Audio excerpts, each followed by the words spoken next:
Hi guys, সবাই কেমন আছেন? আশা করি সবাই ভালো আছে। এটা আমি হোটেলে কাজ করি। এগুলো আমরা যেগুলো দেখতেছেন চিকেন করিয়ে, এগুলো সব হলো মুরগির গোস্ত, সব মুরগি।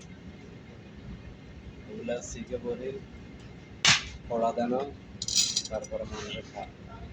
ঠিক আছে, এক সিট 6 টাকা, 60 টাকা।